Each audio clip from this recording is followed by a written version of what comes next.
bênção. Estou me sentindo Rock Balboa nessa noite, sempre sonhei em colocar um negócio desse.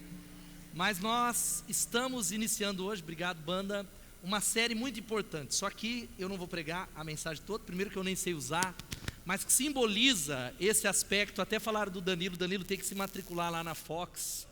Bateu muito fraco, mas eu também não sei se eu tenho tanta força assim. Mas nós queremos nesse mês de maio, de verdade, desafiar você a colocar não uma luva literal, mas isso simboliza esse aspecto do confronto, porque a família tem sido muito atacada.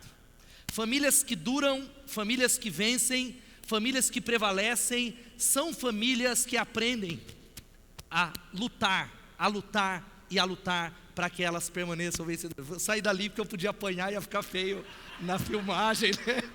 E a gente é esperto, eu já dei uma olhada ali. E aqui vai, glória a Deus, já posso treinar boxe. Mas eu quero desafiar você, cadê o meu amigo aqui, me ajudar? A se preparar para lutar nessas semanas, pelo seu casamento, se preparar para lutar pelos seus filhos, se preparar para lutar contra as forças espirituais, porque durante essas 4 semanas, nós iremos falar sobre muitas forças que estão tentando acabar com a família. Por isso eu convido você a abrir a sua Bíblia em Josué capítulo 24, versículo 15. E hoje eu quero conversar com você, e vai cessar toda a conversa, tudo mais, sobre desafios de uma família vencedora. Você pode falar desafios de uma família vencedora? Josué capítulo 24, versículo 15. Enquanto você vai encontrando o texto da palavra de Deus, mesmo assentado, quero saudar você que nos dá a honra da presença pela primeira vez. Você é muito bem-vindo mesmo. Nós esperamos que você volte, que você seja abençoado. Nós vamos explicar algo aqui para a igreja, antes de eu começar a trazer a palavra, sobre por que muita gente tem falado, por que o fundo todo preto, por que toda essa questão está até claro demais. Pastor, eu gosto, eu não gosto. Na realidade nós fizemos essa mudança visual, e pode até uma luz e menos ali, viu? Pode até. Fizemos essa mudança visual, primeiro porque isso é um conceito americano. A maioria das igrejas americanas, você fala, mas nós estamos no Brasil, tem essa cultura do elemento escuro, com muita iluminação e tudo mais. Para quê? Para facilitar o foco estar no palco. O foco no pregador não vai competir com, talvez, com o cara que está tocando, com o defeito na parede, o buraco, porque está mal pintado, e facilita a comunicação com as pessoas de fora. Você pode entrar na página da igreja, que você vai ver as fotos de antes e depois. Esse é um conceito que facilita a visualização do cenário. Nós estamos trabalhando com pouco cenário ainda, para ajudar você a se concentrar. E também, presta atenção, para que você tenha uma privacidade na hora de adorar. Você não vai ficar preocupado se o irmão está pulando, se ele está babando, se ele está com o olho aberto ou não. Então você precisa se preparar para a mudança. Fala aí para alguém que está do seu lado, se prepare para a mudança. Toda mudança é complicado para nós, mas nós somos uma igreja que quebramos paradigmas. E como as igrejas lá, que nós aprendemos com elas, as maiores igrejas do mundo, é só uma explicação do conceito. Agora, nós vamos melhorar um pouquinho essa questão de alguns spots de luz para a questão da interpretação, para você poder anotar, mas se concentre em nome de Jesus. Abra sua Bíblia, mesmo assentado, Josué capítulo 24, versículo 15. Quem achou diz amém. Todo mundo está conseguindo ler aqui? Pode usar talvez os celulares ou ouvir. Diz assim, assim a palavra de Deus, preste atenção. Se porém não lhes agrada servir ao Senhor, escolham hoje a quem irão servir, se aos deuses que os seus antepassados serviram além do Eufrates, ou aos deuses dos amorreus em cuja terra vocês estão vivendo, mas eu e a minha casa serviremos ao Senhor. Amém? Se porém não lhes agrada servir ao Senhor, escolham hoje a quem irão servir, se aos deuses a quem os seus antepassados serviram além do Eufrates, ou aos deuses dos amorreus, em cuja terra vocês estão vivendo, mas eu e a minha casa serviremos ao Senhor. Você pode fazer essa declaração profética dizendo, eu e a minha casa serviremos ao Senhor. Mais uma vez. Vamos orar e pedir a Deus que fale com você de uma maneira especial. Pai, obrigado. Nós estamos em Terra Santa, porque a tua igreja se reúne nesse lugar. Não é esse local que é santo, é a igreja, é o teu povo. E aonde a igreja está, esse lugar se torna separado. E nós suplicamos a Ti, nós consagramos o nosso coração para que o Senhor traga a cura às famílias, que o Senhor repreenda toda obra maligna, tudo aquilo pelo qual nós precisamos lutar. Nós queremos lutar pela nossa família. Nós queremos receber desafios da parte do Senhor, da palavra de Deus, para termos e edificarmos famílias fortes e famílias vencedoras. Espírito Santo, faz algo novo nessa noite.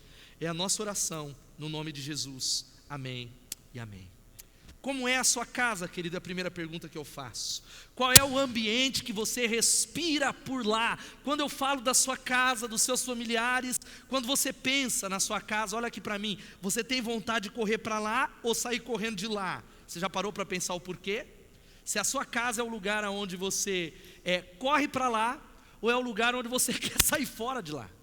Há pessoas que são workaholics, são viciados em trabalho, simplesmente porque não suportam, não conseguem estar nos seus lares. Obrigado. Não conseguem estar nos seus ambientes que deveriam ser os lugares mais prazerosos. Eu quero dizer para você que Deus deseja que a sua família, que a sua casa, seja o lugar mais prazeroso da terra. Talvez você olhe para mim nessa noite e diz assim: pastor, não é assim. É muito difícil, eu tenho conflitos familiares, mas o propósito do nosso Deus, porque Ele é que cria a família, Ele é o inventor da família, é que essa casa seja o lugar mais prazeroso. E para isso é necessário que durante essas 4 semanas você relembre ou você entenda o projeto de Deus para a família, o projeto divino para a sua casa. E eu quero dizer para você que o mundo está dizendo que a família acabou.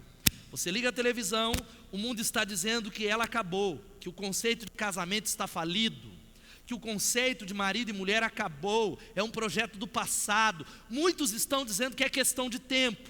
Eu quero dizer para você que a família não acabou, ela apenas está fragilizada, ela precisa ser fortalecida, porque a grande realidade é, olha aqui para mim, querido, a mídia, a televisão, a imprensa, todos os meios de comunicação jaz no maligno e batem contra aquilo que a palavra de Deus diz. A família já está debaixo de ataque constante. E o que eu quero conversar com você é dizer que famílias que duram e famílias vencedoras não é simplesmente por algo aleatório. Eles decidiram vencer. Você pode dizer amém? Eles decidiram que vão até o fim no casamento. Eles decidiram que farão dar certo. Eles se comprometeram com algumas coisas que vão contra eles. Eles tomaram algumas decisões de ficar, apesar da crise financeira, apesar do problema no divórcio, apesar do problema com os filhos, eles decidiram, porque há cuidado, há talvez uma posição de dizer: eu vou lutar por essa família. Eu estou me comprometendo com Deus, eu vou até o fim, eu quero receber esses desafios. E as famílias que vencem decidiram permanecer juntos. Diga assim comigo: famílias que vencem decidiram ficar juntas. Elas decidiram lutar até o fim. Se você é alguém que acompanha a internet e alguém que gosta dessa questão dos animais, você sabe que há uma campanha no governo federal faz uns 2 anos, forte, com muito dinheiro, investindo a favor do mico-leão dourado. Você sabia disso? Para o mico-leão dourado não desaparecer. E muito legal, o mico-leão dourado é um cara legal, não conheço pessoalmente, mas a foto é muito legal. Há dinheiro investido. Da mesma maneira, eu uso essa ilustração: as famílias que vão vencer precisam de muito investimento. É necessário muito investimento de tempo, de intercessão e de tantas coisas que iremos falar. E por isso eu quero conversar com você nessa noite sobre isso aqui. Quais são os desafios de uma família vencedora? Mas antes eu quero que você veja esse vídeo aqui. Alguns já conhecem, está dando probleminha aqui, mas nós vamos continuar com esse aqui. Sabe por que você precisa investir na sua família? Quantos tem filhos aqui? Levantei. Tem muita gente, né, que eu vi aqui. O povo tem televisão, tem Netflix, mas continua fazendo filho. Glória a Deus. Sabe por que precisamos investir na nossa família? Porque a vida passa muito rápido. O tempo está passando. Há muitos adultos aqui que dizem: pastor, eu não vi o meu filho crescer, eu não vi a minha filha crescer. Quando eu me deparei, ela já estava na faculdade. Eu estou 20 anos casado e eu não aproveitei. E eu quero que você veja esse vídeo, porque a vida passa muito rápido.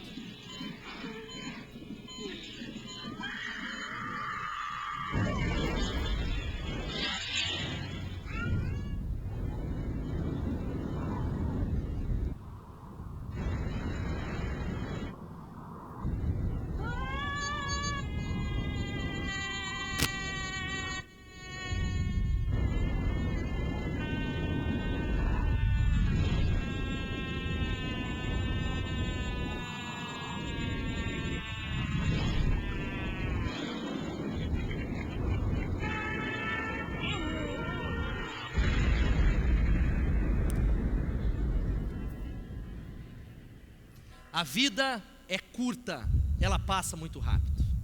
Por isso quero compartilhar com você, esse é um texto da palavra de Deus. É um texto onde Josué se coloca num impasse e numa zona de decisão. Ele já está na terra prometida, ele já tomou posse das promessas de Deus, e ele se coloca diante do povo, como eu estou fazendo nessa noite, e ele dá uma grande declaração para o povo, e ele diz assim: se porém não lhes agrada servir ao Senhor, escolham hoje, diga-se escolham hoje. E ele continua: escolham hoje a quem irão servir, se aos deuses que os seus antepassados, os seus pais, a sua família serviu lá atrás, ou em cuja terra vocês estão vivendo, porém eu e a minha casa serviremos ao Senhor. Eu e a minha família tomamos a decisão, e eu quero partilhar com você exatamente isso. Quais são os desafios da família que vence, da família que tomou a decisão de ser uma família vencedora, daqueles que estão dizendo: eu luto pela minha família. O primeiro desafio é esse, é o desafio de entender os papéis que foram estabelecidos por Deus. Talvez você que está bem no canto, esse negócio está te atrapalhando, mas eu vou repetir. O primeiro desafio, você que quer ter uma família, quantos querem ter uma família vencedora? Digam amém. De verdade, você deseja a bênção de Deus, esse é o projeto de Deus. O primeiro desafio é entender os papéis que foram estabelecidos por Deus. Não é pelo que eu acho, o que a Dilma acha, o que os partidos de esquerda acham, ou de direita, ou talvez o que a sociologia diz, ou o que a filosofia diz, ou o que a psicologia diz, mas sim aquilo que Deus, através da palavra de Deus, estabeleceu.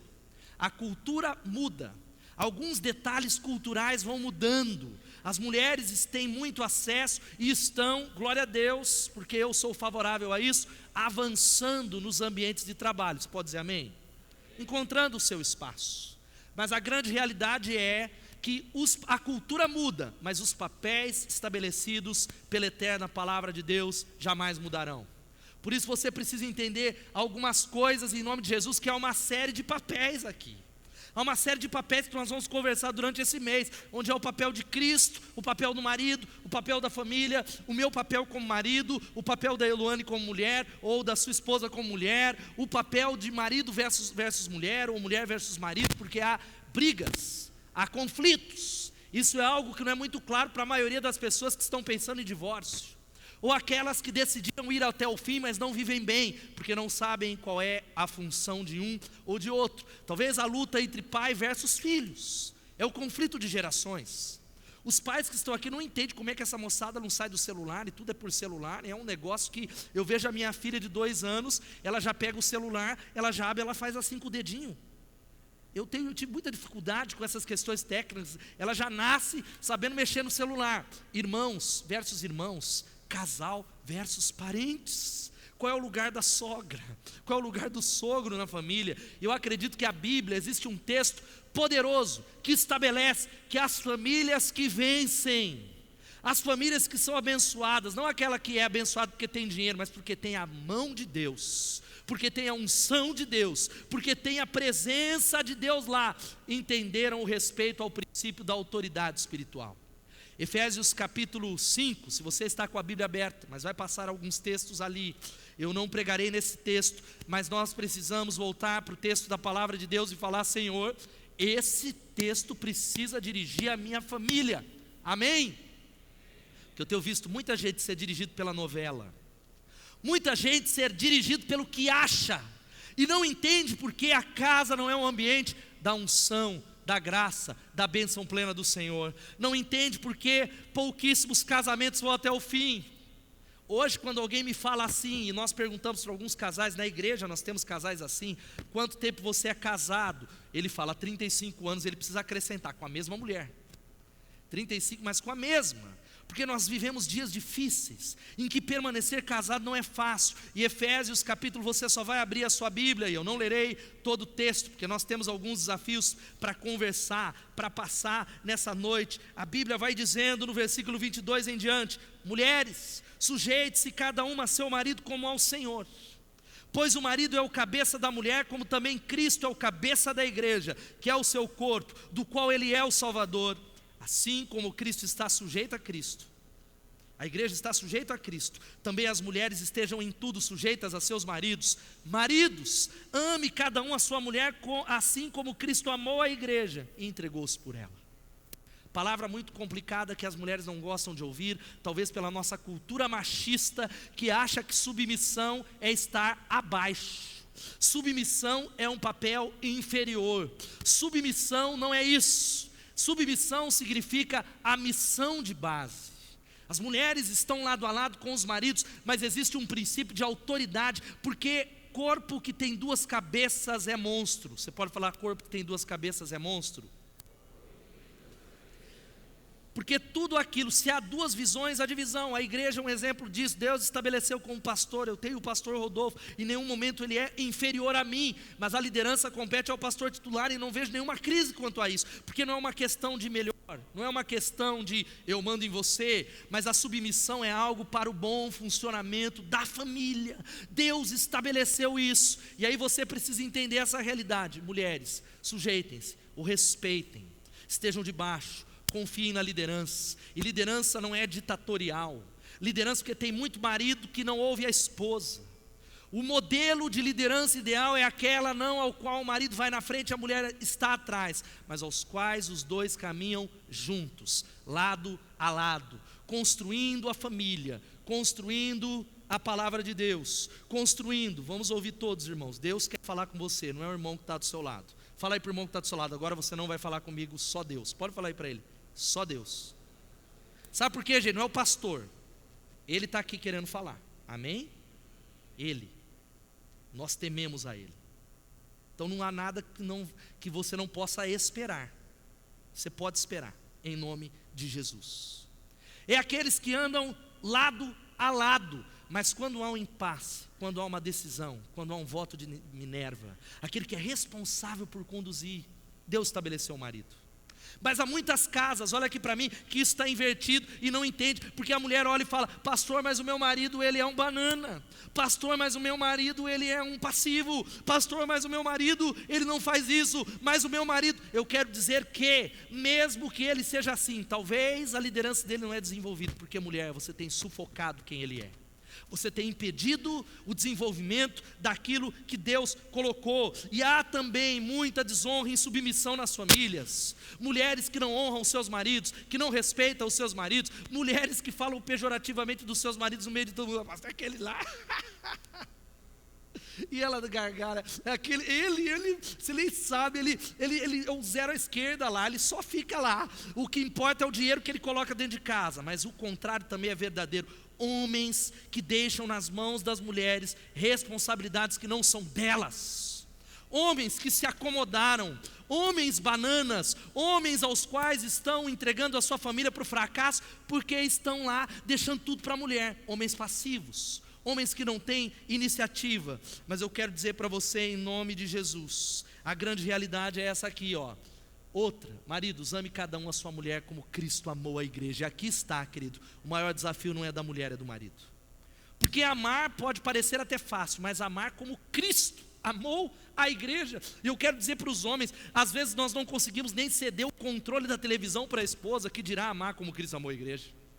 Nós não conseguimos dar o controle da televisão, nós não conseguimos servi-las. E este é o grande desafio. Um outro papel é esse, que a Bíblia diz: filhos, obedeçam aos seus pais no Senhor, porque isso é honra teu pai e tua mãe. Nós vamos falar na semana que vem um pouquinho mais sobre isso.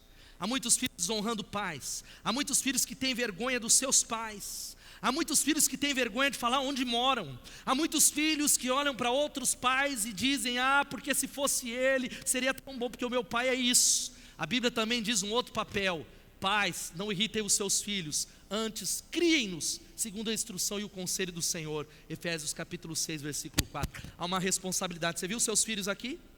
Amém? Quantos ficaram felizes por ver as crianças aqui? Inclusive nós precisamos levantar oferta para cobrir o ministério infantil. Mas eu quero dizer a você que trazer o filho no domingo à noite não é suficiente. A maior responsabilidade está aqui. Crie seus filhos segundo a instrução e o conselho do Senhor. A responsabilidade de ensinar a palavra não é da igreja, é sua. Não substitui, é a sua grande responsabilidade. Há uma briga aqui. Vejo muitos casais brigando porque não entendem os papéis, não conversaram, não entenderam, não submeteram, não crucificaram. E aí, homens que deixam nas mãos das mulheres responsabilidades que não lhes cabem, e mulheres insubmissas, que é aquela que não espera a atitude do seu marido, mas corre para agir na frente dele. Vai correndo. Ela fala, mas pastor, ele não ia fazer mesmo. Mas ela vai correndo. Ela vai, ela adianta, e é como a mulher abacaxi que nós temos falado, que é aquela que manda, que está no controle, que ela é alguém que atola, que não edifica a sua casa, ela destrói com as mãos.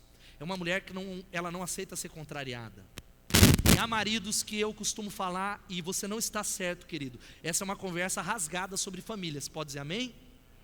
Mas tem maridos que me falaram assim, pastor, eu entreguei a liderança no começo do casamento, eu estou tentando retomar, mas sabe por que eu deixo ela falar, mandar e desmandar? Porque se eu contrariar ela, vou ter que enfiar aquela luva de boxe e enfiar porrada nela, pastor, porque é complicado. Então, para viver em paz na minha casa, eu me calo. Sabe qual que é essa palavra? Ele está errado, mas é necessário arrependimento nessa noite.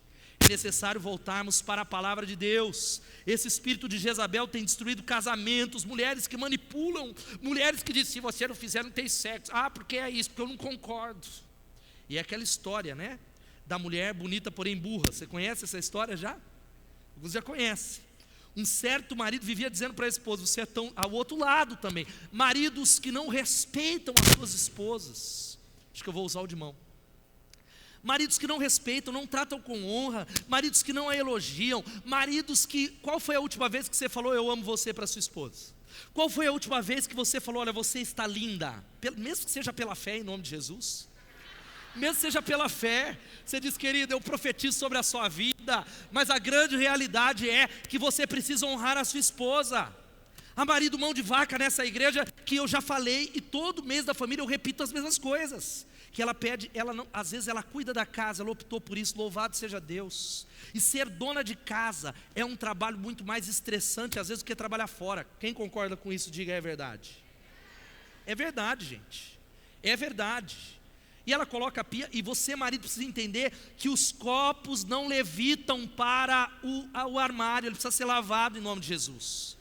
As roupas não são através de uma transmissão de pensamento. E tem marido que a mulher fala, olha, eu preciso de 40 reais para ir no cabeleireiro. Ele, mas cabeleireiro caro é esse? Aí ele dá o 40 reais, e aí ela volta para pedir uma outra coisa. Faz um mês que ele deu 40 reais, e aí ela vai pedir uma outra coisa. Falou, mas não te dei 40 reais há um mês atrás? O que você fez com o dinheiro? Cadê o troco? Quero dizer para você, querido, olha aqui para mim. Entenda isso, de verdade. Mulher bonita custa caro, amém? Mulher bonita, você precisa investir na sua esposa, louvado seja Deus. Paga um cabeleireiro, faça algo em nome de Jesus dentro das suas possibilidades, em nome de Jesus. Mas a grande realidade, eu estava contando a história da mulher bonita porém burra. O marido vivia dizendo para a esposa, você é linda porém burra. Isso durou um tempo, e ele vivia falando, você é tão lindo, mas é burra. É linda, mas é burra. Um dia ela se zangou e disse assim para ele, querido, agora eu entendi porque Deus me fez bonita e burra.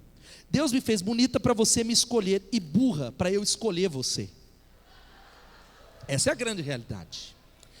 Mas nós precisamos começar a entender nessa noite, no nome de Jesus, que famílias que são famílias que vencem, entendem os papéis estabelecidos. São aqueles que entendem também uma grande realidade no nome de Jesus, em que as crianças são disciplinadas com firmeza, coerência e amor. Você pode falar, crianças são disciplinadas com coerência, firmeza e amor. E o trabalho de criar filhos segundo a demonstração do Senhor não é fácil. E eu digo uma palavra para os jovens, quantos não têm filhos aqui, levanta a mão. Sabe quem é que sabe tudo de filho? É quem não tem. Quem não tem sabe tudo de filho. Aí ele vai passando, eu já vi muitos, até irmãos meus, falando, porque quando eu tiver meu filho, não vai fazer isso, ele não vai fazer aquilo, está amarrado, não vai. Eu quero dizer, deixa nascer para você ver o que vai acontecer. Deixa nascer. E eu não estou falando que a palavra de Deus não está sendo aplicada, mas existe uma realidade dinâmica. Nós que somos pais sabemos, é um grande desafio. Mas pais que vencem são aqueles que disciplinam, estabelecem limites, corrigem os seus filhos. Porque eu tenho visto algumas famílias que quem manda é a criança de 3 anos. A gente fala para o pai e para a mãe, vamos lá. Aí ele só falta falar assim, ô filha, o que você acha? O pai vai ou não vai? Porque ela manda. É dizer, hoje nós não vamos na igreja, porque hoje nós vamos lá. Porque eu não quero que assista isso. E os pais se encolhem, porque não estão entendendo os papéis estabelecidos pela palavra de Deus. Eu faço uma pergunta para você: como estão os meios ou os hábitos na sua casa? Você tem sido sacerdote, talvez liderado a sua casa espiritualmente? Como é que tem sido? Um segundo desafio para a gente caminhar é o desafio de administrar com sabedoria as finanças. É um grande desafio, gente, administrar o dinheiro que Deus deu, porque existem homens gastões e mulheres gastonas, porque tem mulheres que elas não sabem que não é mais 2 orçamentos, é um, em nome de Jesus.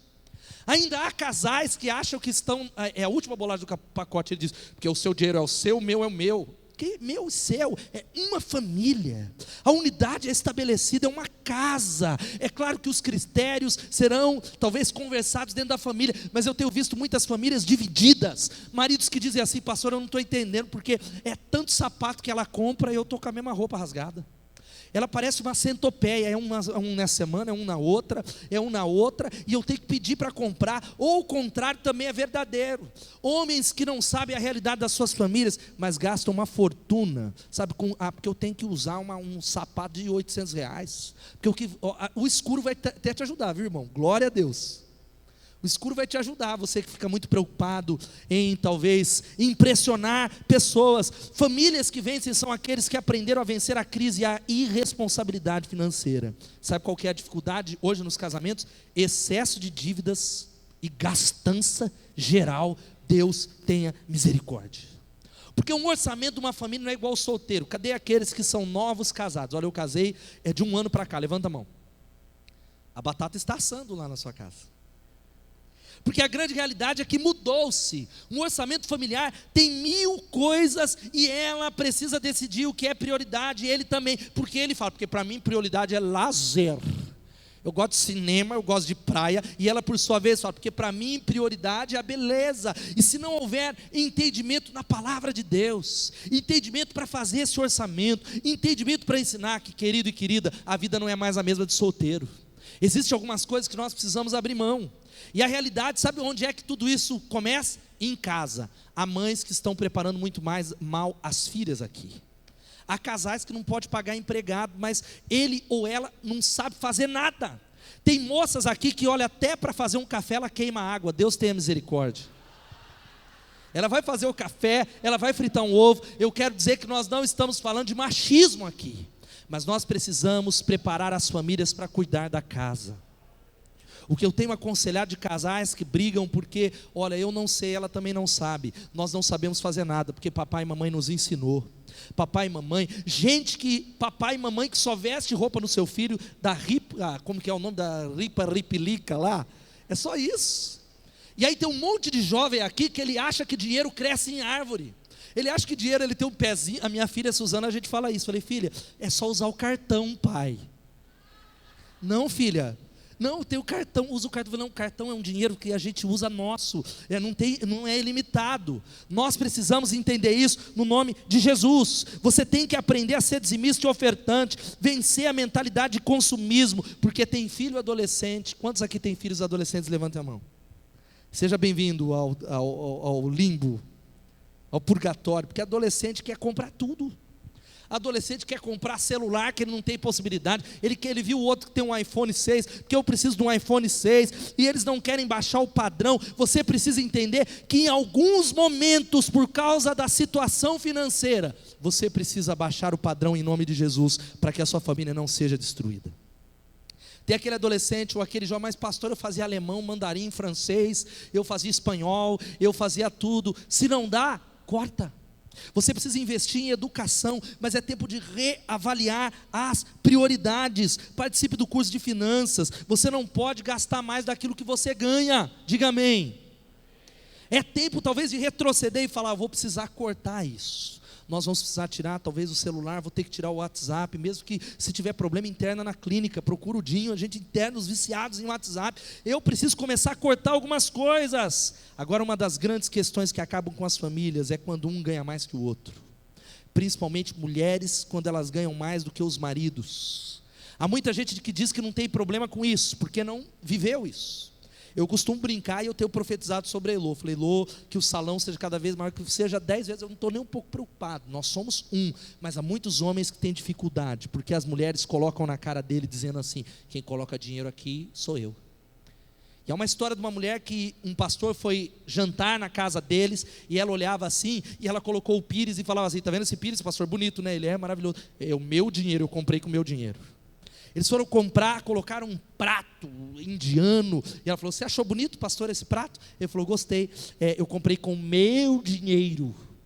Eles foram para a sala, e aí ela viu uma mega televisão, e aí ela olhou: está vendo, pastor? Você sabe o que aconteceu? Aí o pastor falou: eu sei, você comprou com o seu dinheiro. Você comprou com o seu dinheiro, e eu vou embora porque você está humilhando o seu marido na minha frente. E aí o marido olhou para ele e falou assim: querida, você disse que tudo isso que a gente tem é graças ao meu dinheiro. Eu quero dizer que é mesmo, que se não fosse o seu dinheiro eu já tinha ido embora faz tempo. É graças ao seu dinheiro.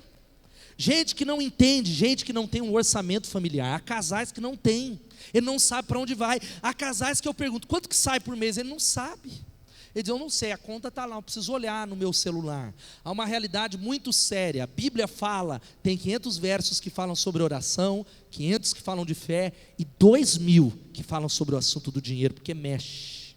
A maior parte dos divórcios tem a ver com isso. Uma outra coisa tem a ver com essa gastança deliberada, querido. Eu quero profetizar que você vai prosperar, você pode dizer amém?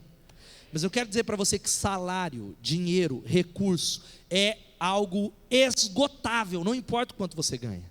Você pode ganhar 30 mil, é 30 mil, se passar de 30 mil, você está endividado. E há maridos que nem falam quanto ganham. Não vou dizer que eles estão certos, mas eu falo: pastor, não posso. Se eu falar que eu tive um aumento, o povo em casa endoida. Eu falei que eu ia ter um aumento de 10%, a mulher endoidou, o filho endoidou: agora eu vou comprar aquela cozinha nova. Porque agora é a viagem que nós vamos fazer. Gente que tem dificuldade de planejar e vive nessa realidade de um status. E você sabe que status é comprar uma coisa que você não quer, com o dinheiro que você não tem, para mostrar para a gente que você não gosta, uma pessoa que você não é. Essa é uma grande realidade.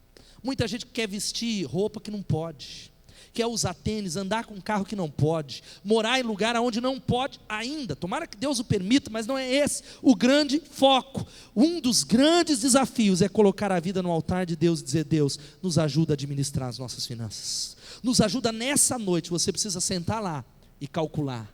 Fazer uma reunião de família nessa semana, não espera o final de semana, começar a listar o quanto ganha, o quanto nós precisamos fazer isso. E famílias que prosperam aprenderam o princípio: 10% no mínimo pertence ao Senhor, e 10% a gente poupa, e nós vivemos com 80%. Se você é alguém que quer prosperar: mas pastor, não estou vivendo nem com 120, mas o princípio de prosperidade é esse princípio: 10% é do Senhor, 10% nós poupamos, nós nos enquadramos nisso, para que nós possamos prosperar no nome de Jesus. Você pode dizer amém? Sabe qual que é o terceiro desafio? É o desafio da bondade e do respeito. Famílias que vencem são famílias que aprenderam a se tratar com bondade e com respeito. Louvado seja o nome de Jesus. Você pode dizer amém? Eu vejo mulheres falarem assim: pastor, olha, outro dia eu fui no ambiente de trabalho do meu marido, eu não reconheci aquele cavalheiro. Eu fiquei assustada tão grandemente, porque a maneira com que ele tratava os clientes era um negócio absurdo. Um homem tão fino, tão educado, quando chega em casa parece um cavalo bravo batizado. Ele parece um cavalo que vai dando coice em todo mundo. É coice dos filhos, é coice em mim, é coice na célula, é coice em todos os lugares. Uma família que vence, ela aprendeu onde cada pessoa é tratada com simpatia e respeito, é tratada com amor. Entendem o princípio de Efésios capítulo 4, que vai dizendo o seguinte: livrem-se do quê? Vamos ler esse texto: de toda gritaria.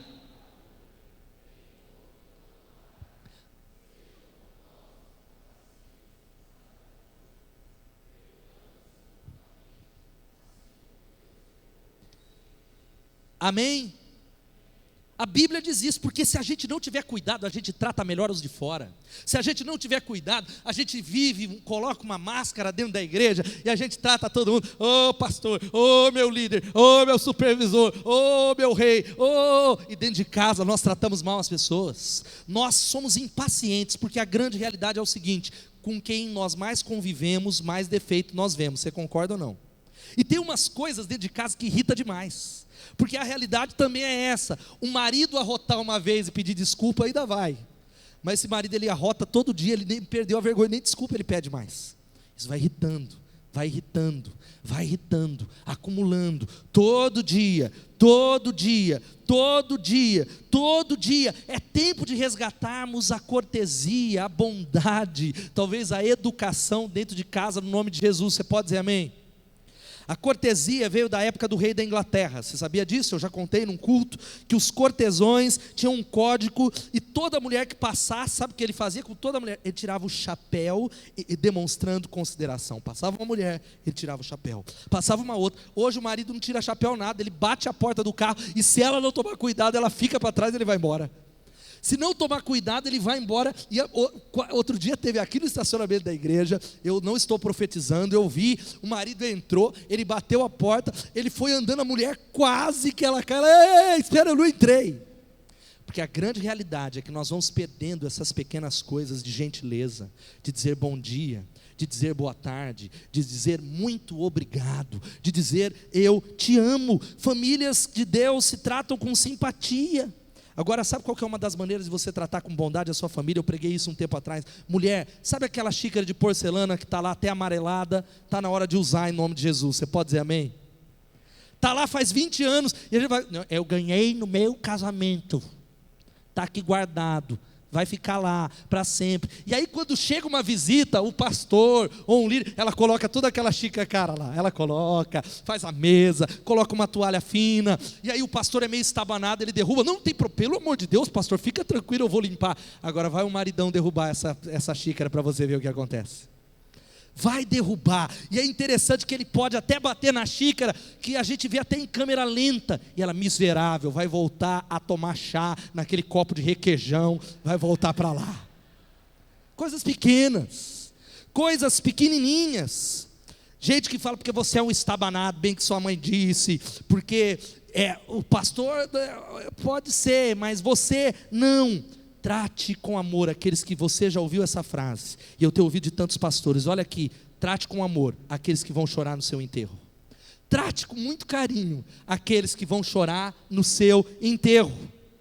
Trate com carinho aqueles que verdadeiramente se importam, porque enterro, você sabe disso, enterro o pessoal conta piada, fala de futebol, não é? Você sabe do que eu estou falando, não estou brincando com coisa séria. Nego fica ali, e aí ele se coloca, se não é conhecido, ele vai lá, ele coloca um espírito de consternação. Eu estou consternado, nem existe essa palavra, mas eu estou consternado. Mas no fundo, quem vai chorar são aqueles que amam você. Quem vai chorar são aqueles que se importam com você. Há muitas famílias, e sabe como é que você aprende o desafio da bondade e do respeito? Tem a ver com tratar as ofensas em nome de Jesus. Gente que dorme brigado, gente que fica sem se falar dentro de casa uma semana, um mês, e não entende porque o diabo tem tido lugar nessas famílias, porque aprendeu assim. Não durma brigado. A Bíblia diz, não deixe o sol se colocar sobre a sua ira. Não deis lugar ao diabo. É necessário que você assuma esse compromisso de tratar, de resolver, porque há muita amargura. Isso é gerado pela falta de comunicação. Gente que não sabe conversar de maneira nenhuma. Gente que fica sem se falar e vai adoecendo, e o amor fica lá atrás. Gente que não se respeita mais e que ainda não estabelece limites. Mágoas, queixas, reclamações. Isso vale para homem e para mulher. Mas se tem uma coisa terrível, é mulher rixosa.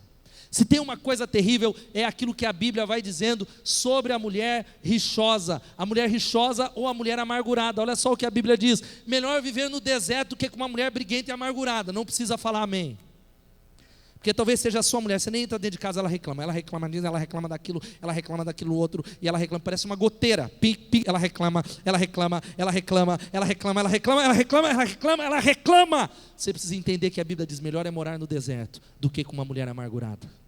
É tempo de arrependimento nessa noite em nome de Jesus. A gente está falando de umas coisas bem rasgadas mesmo, é um papo de família. Nós precisamos, na verdade, tomar uma decisão. Homens que são brutos, tratam a mulher com amargura. Eu já falei isso do culto. O cara não sabe nem abraçar a mulher. Fala, dá um abraço da mulher aí. Ei, comadre. Não consegue beijar porque ele não aprendeu. Ele tem dificuldade. Ele tem uma complicação para mostrar amor. Porque famílias que são aquelas que vencem, são famílias que aprendem a demonstrar amor diariamente. Agora olha aqui para mim, querido, algumas dicas. Cuida da sua casa, do seu casamento. Dê espaço para a expressão da individualidade no seu casamento, ou seja, você não pode exigir, e eu já falei, e a gente repete em maio as mesmas coisas, que a sua esposa goste das mesmas coisas que você, porque talvez você gosta de sertanejo, ela gosta de música clássica, deixa ela gostar. Ou o contrário também é verdadeiro, a mulher ela é fina, ele come coxinha e gospe assim, ele é desse jeito, pastor. E aí ela levou ele para a ópera, e ele detesta a ópera. Respeite a individualidade dele. Não é porque ela é Flamengo e você torce para o Fluminense que ela tem que torcer para o Fluminense. Ou porque talvez você é Palmeiras e ela é corintiana. Não force a sua esposa. Revele algumas coisas no outro, mas esse revelar tem a ver em sorrir com eles, não rir deles. Diga amém. Bondade e respeito é sorrir junto com a esposa. Você precisa construir memórias. É ter momentos de dar risada, mas existe a diferença de sorrir com ele ou com ela e rir dele e dela. Há muito marido que dá dela. Pastor, olha o tamanho do pé, olha o jeito que, olha ele, olha a barriga dele, pastor. Eu já vi mulheres humilhando o marido. Mulher fala, olha a cabeça dele, parece um ovo. Olha a irmã aqui, experiência, né, irmã? Experimentada nessa brincadeira. Gente que brinca. Gente que humilha o marido. Às vezes a mulher, ela expõe o marido está quieto lá, mas é o que fere. Ou talvez o marido fala coisas da esposa, que ferem, que vão ferindo. E famílias que crescem são aquelas que não brigam por qualquer coisa. Marido que briga por questões as mais menos importantes, questínculas que roubam a alegria da vida conjugal. Gente que vai brigando por qualquer coisa, por causa de pasta, por causa de toalha. Irmão, quero dizer uma coisa para as mulheres, eu falo todo mês de maio. Irmã, sabe aquela área que seu marido não mudou até agora? Ele não vai mudar, que Deus tenha misericórdia. Áreas do caráter Jesus transformará, você pode dizer amém? Eu creio nisso. Mas aquela área que ele aperta a pasta no meio, que ele joga a toalha molhada, ele pode melhorar, mas talvez corra o risco dele nunca melhorar. Você vai tomar uma decisão de talvez falar, olha, eu vou quebrar o gelo, eu quero conversar com ele, ou eu vou perder a paz. E o contrário também é verdadeiro. Nós estamos brigando por questões minúsculas. Uma outra dica, promova o dia do diálogo, o dia em que vocês precisam discutir a relação. Promova o dia da família com os filhos, mas casais, daqui a pouco eu vou falar, chegando para o final, precisam ter um dia só entre vocês, você pode dizer amém? O filho tem 10 anos, eles não sabem nem chegar junto, vai beijar, um negócio tão desconcertante. Não sabe pegar na mão, porque não tem tempo junto, não investem. Você precisa entender, cuide da sua esposa, cuide do seu marido em nome de Jesus, você pode dizer amém? Tem mulheres que estão dizendo assim, pastor, eu queria tanto ser aquele carro, porque o meu marido todo sábado de manhã ele alisa o carro, ele lava o carro. Ele encera o carro. Como eu queria ser aquele carro, porque esse miserável nem para me abraçar. Esse miserável nem para falar, para talvez me beijar diariamente. Nós precisamos entender que famílias que vencem aprendem o amor, aprendem a comer juntas, aprendam a construir memórias, aprendem a viajar juntos em nome de Jesus. Você pode dizer amém? Sabe qual que é o penúltimo desafio? É esse, é o desafio da intimidade física. Eu sei que tem criança para estar no Bethesda Kids, amém? Adolescentes talvez não vão ouvir algumas coisas, mas nós estamos num papo de família. Há muitos casamentos terminando por causa da ausência de intimidade física. Há muitos casamentos acabando e o diabo tem destruído, e nós falaríamos de maneira mais aberta e rasgada se fosse um encontro de casais. Mas eu creio que os solteiros, cadê os solteiros? Levantem as mãos, solteiros. Quem não casou, precisa ouvir antes. Tem que ouvir algumas coisas antes no nome de Jesus. Eu quero dizer para você, guarde isso, que o sexo não sustenta um casamento, ok? Repita assim, diga, o sexo não sustenta um casamento. Agora você vai anotar ou pensar nessa segunda parte, mas a falta de uma vida sexual plena e abundante pode acabar com um casamento. Porque quando há frustração sexual na família, na vida do casal, o diabo começa a colocar os olhos de um dos dois para fora do casamento. A grama do outro parece que é mais verde, e ele começa a achar que lá é melhor, e olhar talvez uma mulher que não é a dele, ou o contrário também é verdadeiro. Ela começa a olhar alguém que não é o seu marido, e o adultério entra, o pecado entra, e nós vivemos dias em que está cada vez isso mais fácil e mais comum. Que Deus tenha misericórdia, diga amém. Nós estamos vivendo tempos em que o adultério, e há mulheres e maridos ou homens dizem assim: não, eu não estou envolvido fisicamente, eu estou envolvido só emocionalmente. Eu quero dizer, mulher, e para o marido vale isso também. Se você é alguém que não tem unidade com o seu marido, não tem construído isso, tudo que é defeito dele vai aparecer, e tudo que ele não tem vai aparecer no outro ou na outra.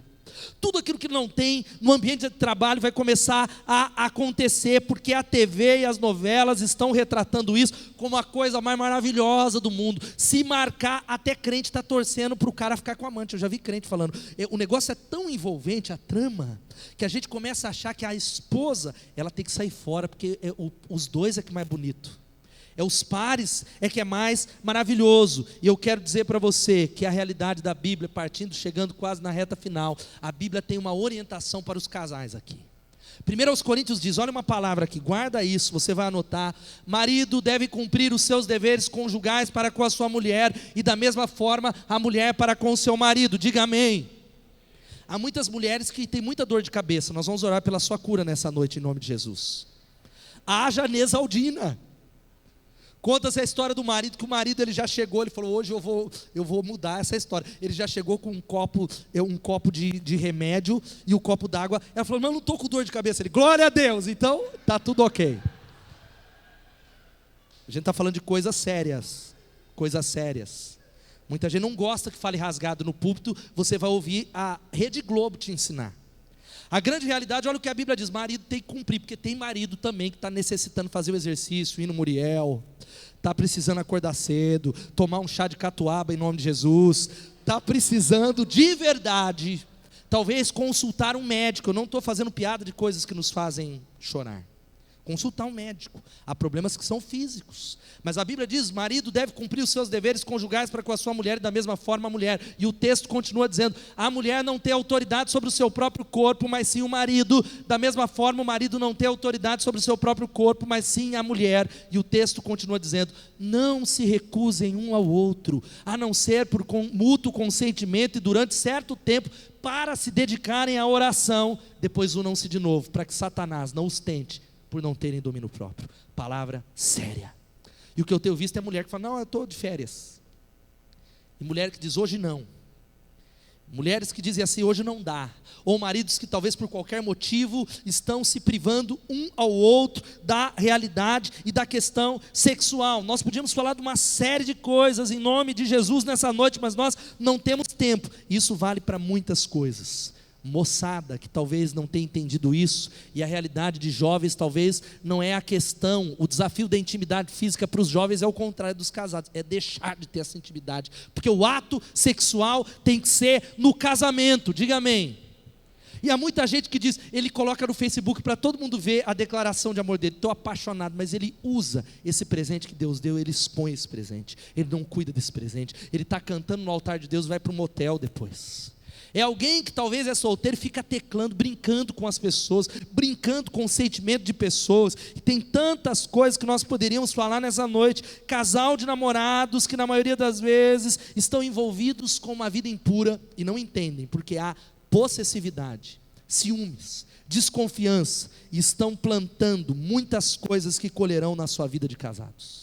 E essa questão da pureza tem a ver até com o Facebook. Às vezes tem um monte de moçada que posta umas fotos querendo beijar, assim com o bico, assim, ó: quero beijo, eu quero isso. Gente, aí eu olho falando: não estou entendendo o que é isso.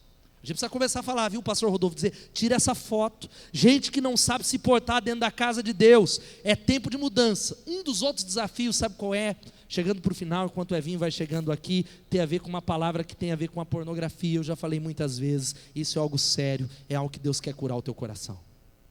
Se a gente coloca no Google, e isso já mudou, a palavra Jesus, olha o que acontece, 864 milhões de resultados, mas a palavra porn aparece mais ou menos 1 bilhão e 750 milhões de resultados. A pornografia é uma realidade que está a uma tecla, talvez no seu olhar ali no seu celular. Já falei essa estatística que deve ter aumentado, que se gasta com pornografia, isso do mundo, $3.000 por segundo. E há casamentos que estão acabando por causa da pornografia. Sabe qual que é o último desafio? Aqui que eu quero deixar para vocês, é o desafio da centralidade do reino de Deus. Esse é o último desafio. Famílias que vencem, famílias que batem no diabo não com uma luva, mas que colocam o diabo debaixo do pé e dizem assim: eu e a minha casa serviremos ao Senhor. Você pode dizer amém? São famílias que receberam o desafio da centralidade do reino de Deus. Mateus capítulo 6, 33 diz o quê? Vamos ler todos juntos.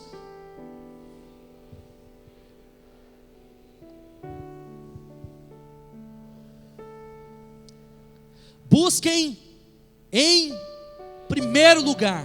Famílias que vencem são famílias que servem juntos na casa de Deus. São famílias que tomaram uma decisão por causa da Bíblia, não é por causa de pressão religiosa, por causa do pastor. Eles tomaram uma decisão antes, eles vão até o fim, e eles colocaram, estabeleceram como valores o seguinte: olha, na nossa casa, a prioridade é o reino, a prioridade é o senhorio de Jesus Cristo, a prioridade é Deus, a prioridade é a obra, todas as coisas se encaixarão, porque nós entendemos que quando buscamos em primeiro lugar o reino de Deus, todas as outras coisas são acrescentadas. Diga glória a Deus. Deus, Ele está falando, estendendo a você uma oportunidade, falando: olha, cuida das minhas coisas que eu vou cuidar da sua. Pare de ficar correndo atrás das suas, porque você não consegue. Você vive cheio de ansiedade, você vive com medo de perder o emprego, com medo de não ter fornecedores, com medo da porta se fechar, com medo de faltar. Deus está fazendo uma troca maravilhosa. Ele diz: olha, cuida das minhas coisas, que eu vou cuidar das suas. Coloca o reino, coloca a palavra, coloca Ele, o relacionamento com Ele em primeiro lugar. Coloca o reino é amplo, é a sua justiça, e todas essas coisas que você fica ansioso, comer, beber e vestir, vai ser acrescentado. Eu vou cuidar, não vai faltar. Famílias que tomam essa decisão são famílias que ministram a outras famílias. É gente que tomou a decisão mesmo no meio de crise de casamento, porque a gente tem crise com filhos. Eles tomaram a decisão de ministrar, de abençoar outros casais, de servir outras famílias, de servir famílias que não aprenderam ainda o pouco que você aprendeu, estão envolvidas com outras famílias. Por isso, em nome de Jesus, eu e a minha casa tomamos essa decisão. Deus está chamando você para tomar essa decisão. Famílias que têm o reino como algo central, aprenderam que a oração é algo que é prioritário. Eles oram juntos. O casal que ora unido permanece unido. A família que ora unida permanece unida. Você pode falar isso? A família. Sabe como é, querido? Comece a investir nesse mês numa vida devocional forte. Toda semana tem que ter um culto doméstico lá. Toda semana você tem que ter um tempo para colocar e ministrar a palavra, colocar as lutas, colocar as dificuldades financeiras. Não é para orar só aqui, orar pela empresa, orar por aquilo que vai no coração, manter um momento para que a família se fortaleça, criar uma mentalidade de família intercessora, de pais que oram pelos seus filhos. Quais são os métodos que você vai usar para que isso aconteça?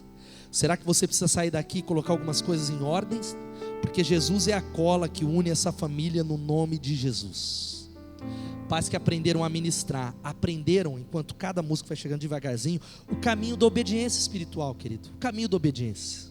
Olha aqui, querido, estamos chegando no final. Não há promessas na Bíblia para gente desobediente. Não importa se você vai na igreja ou não. Ah, mas eu vou na igreja, eu vou na célula. Não há promessa para gente desobediente. Uma série de mandamentos. Honra teu pai e tua mãe. Honra teu pai e tua mãe. Se eles estão vivos, honre eles. Talvez você já casado há 30 anos. Se você tem pai e mãe vivo, você precisa honrá-los. Mulher, não faça o papel do advogado do diabo, para que a bênção não se aparte da sua família. Que há muitas mulheres que falam: por que só você ajuda os seus pais? Ah, porque só você. Ele tem os seus irmãos e as suas irmãs. É só você que ajuda. Eu quero dizer para você, em nome de Jesus, que você tem que falar: olha, é promessa. Eu não estou nem um pouco preocupado se sou só eu. Eu quero a bênção que há nessa promessa. Honra teu pai e tua mãe, para que se prolongue os teus dias na terra que o Senhor teu Deus te dá. Louvado seja o Senhor. Você pode dizer amém? Quero fazer a minha parte, eu não estou pouco preocupado. Honra, você precisa ser boa nora, bom genro. Você tem que aprender a gostar da família dele. Eu digo para você, é tempo de acertar isso no namoro, porque tem gente que não gosta da sogra. Resolve nessa noite. Tem gente que, um dos grandes problemas tem a ver com isso. E gente está jogando debaixo do tapete filhos que abandonaram seus pais porque a esposa não gosta da sogra. Ou o contrário também é verdadeiro.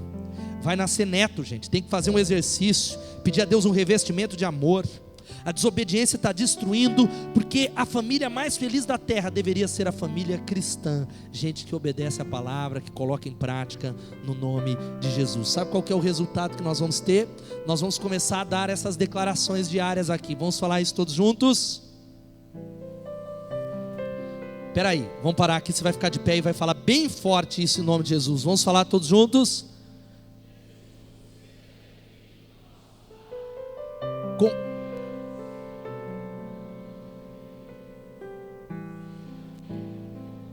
Louvado seja o nome de Jesus. Aplauda ao Senhor nessa noite.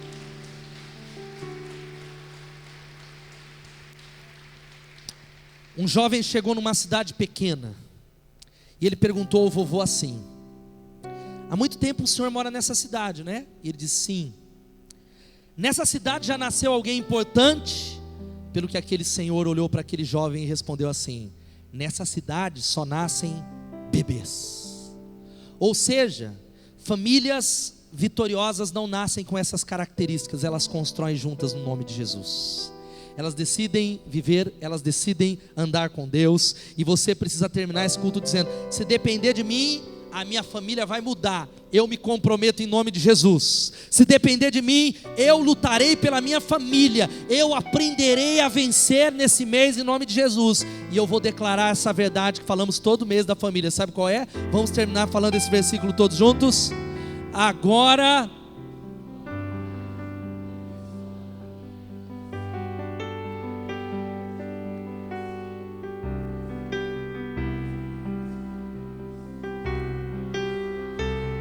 Aleluia, aplauda Ele nessa noite. O que tu abençoas, abençoado será para sempre. Nós vamos orar, eu quero orar com a sua família. Você não pode ir embora sem tomar uma decisão, querido. Com pressa, você precisa tomar uma decisão no altar de Deus. Se há alguém nessa noite, esse é o meu primeiro convite, que está recebendo Jesus Cristo. Você está nos visitando há um tempo e você é alguém que diz: eu quero Jesus, eu preciso dele, porque eu não estou tendo experiência com Deus. Talvez você está mantendo a religião dos seus pais. Você tem sua religião. E a pergunta que eu faço para você, querido, para orar por você é a seguinte: sua vida está sendo transformada? Você tem uma família melhor por conta da sua religião? Você tem paz com Deus? Você tem certeza da vida eterna? Você tem medo da morte? Jesus, Ele quer te dar esperança, Ele quer te dar garantia, Ele quer te dar um futuro, Ele quer te dar paz. Se você está recebendo Jesus, sai do seu lugar e vem aqui à frente em nome de Jesus. Alguém nessa noite faz um aceno com a mão.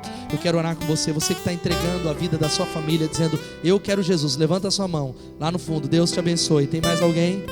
Tem mais alguém dizendo: eu estou entregando minha vida a Jesus? Levanta a sua mão, querido, em nome de Jesus. Enquanto cantamos, você que recebeu Jesus e você que vai consagrar a sua casa, dizendo: eu e minha casa serviremos ao Senhor, você vai começar a vir aqui à frente. Nós vamos fazer a última oração. Vamos consagrar o nosso lar em nome de Jesus. Vamos declarar isso em nome de Jesus.